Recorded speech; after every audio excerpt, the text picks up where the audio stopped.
สวัสดีเนาะมื้อนี้ฟาร์มกุ้งนูน่าสิมารีวิวกุ้งอยู่ในห้างเนาะตัวนี้เป็นกุ้งตัว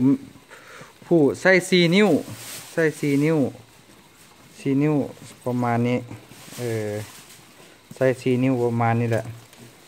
แล้วตัวนี้มัน5 นิ้ว5 นิ้ว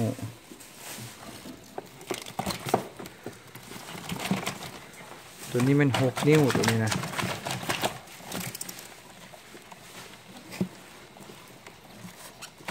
ตัวนี้มันไส้6 นิ้ว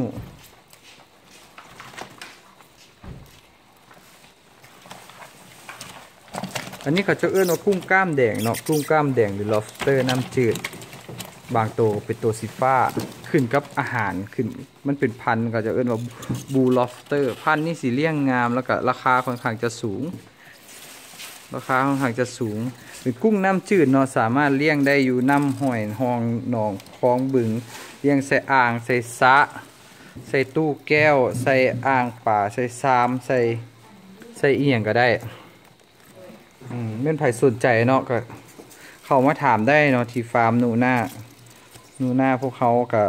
สามารถให้คำแนะนำวิธีการเลี้ยงกุ้งพวกนี้ใช้เวลาเลี้ยงอยู่ประมาณ4 เดือนเนาะแต่ว่าไส้ขนาด4 นิ้วนี่เขาปล่อยลงพร้อมกันเนาะปล่อยลงพร้อมกันเขาปล่อยตั้งแต่ปล่อยลงอ่างตั้งแต่อายุประมาณ1 เดือนเนาะแล้วเขาก็เลี้ยงมา4 เดือนมันก็สิได้ไส้ที่แตกต่างกันส่วนใหญ่ก็เป็น4 นิ้วเนาะส่วนใหญ่เป็น4 นิ้วทั้งหมดนี่ก็อยู่ประมาณ10 กว่าตัวแม่ก็เริ่มมีไข่ละตัวแม่ซ้ำนี่มีไข่แล้วเนี่ยไข่กุ้งมันสิเป็นอย่างนี้ตัวแม่ที่มีไข่จะเป็นอย่างนี้เห็นบ่เนาะนี่เดี๋ยวไข่กุ้งมันจะเป็นอย่างนี้จับโดนบ่ได้นะมันสิสลัดไข่ทิ่มพวกรุ่นนี้สามารถเอาไปเป็นพ่อแม่พันธุ์ได้เลยเนาะซึ่งว่าราคาเขานี่ช่วงนี้โปรโมชั่นเป็นไผ่ซื้อตัวผู้รุ่นนี้เนาะ4 นิ้วนี่เดี๋ยวมันเริ่มออกไข่ละตัวผู้รุ่นนี้ซื้อตัวแม่4 ตัวแม่4 ตัวแม่รุ่นนี้4 ตัวผู้2 ตัวเนาะราคา160,000 กีบแล้วเราก็สิแถมตัวผู้ตัวแม่ให้คู่หนึ่งทั้งหมดก็เลยเป็น8 ตัวทั้งหมดก็เป็น8 ตัวเนาะ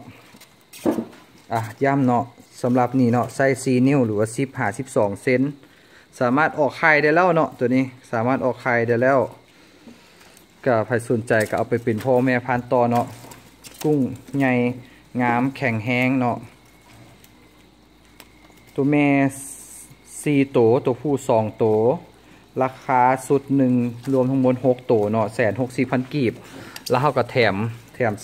ไส้4 นิ้วน้ำกันนี่แหละให้อีกคู่หนึ่งพอดีรวมเป็น8 ตัวเนาะใครสนใจก็โทรเข้ามาเนาะ55778588หรือว่าทักกันเข้ามาได้ที่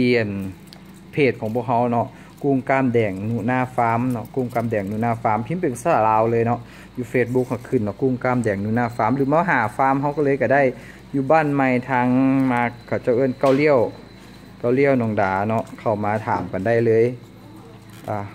มีอย่างกระถามข้อมูลวิธีการเลี้ยงเนาะเลี้ยงง่ายพวกนี้เป็นกุ้งน้ำจืดเนาะกินได้พวกนี้กินได้สามารถกินได้เลยเนาะมีอย่างกับเข้ามาถามมันเข้ามาเลยโอ้ยตกแล้วตกอีกระวังมันหนีบเจ็บเติบตัวนี้ตัวผู้เท่านี้ก่อนเด้อเนาะย้ำเลยมันใครสนใจทุกเข้ามาถามได้เนาะ55778588เนาะหรือว่าทักที่ Facebook ก็ได้เนาะพิมพ์เสิร์ชหาเพจพวกเขาเนาะกุ้งกล้ามแดงนูน่าฟาร์มกุ้ง